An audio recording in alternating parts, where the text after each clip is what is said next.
এক যুগের মধ্যে সাকিবের সবচেয়ে বড় পতন। এবারের টি-20 বিশ্বকাপ শুরু হওয়ার আগে অলরাউন্ডারের র্যাঙ্কিংয়ে শীর্ষে ছিলেন সাকিব। তবে বিশ্বকাপের বাজে পারফরম্যান্সের কারণে এক যুগের মধ্যে সবচেয়ে বাজে র্যাঙ্কিংয়ে নেমে গেছেন তিনি। আইসিসি বুধবার ২৬ জুন তাদের সাপ্তাহিক র্যাঙ্কিং প্রকাশ করেছে, যেখানে বাংলাদেশের অলরাউন্ডার সাকিব আল হাসান নেই শীর্ষ ৫-এ। ৬ নম্বরে নেমে গেছেন সাবেক বিশ্বসেরা অলরাউন্ডার। ২০১২ সালের ২১ সেপ্টেম্বরের পর কখনো ৫-এর নিচে ছিলেন না সাকিব।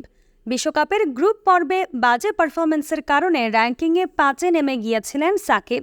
এরপর নেদারল্যান্ডস ও নেপালের বিপক্ষে ভালো পারফর্ম করে ২ ধাপ এগিয়েছিলেন তিনি। তবে সুপার ৮-এ আবারও বাজে খেলায় এবার ৩ ধাপ নেমে গেলেন সাকিব।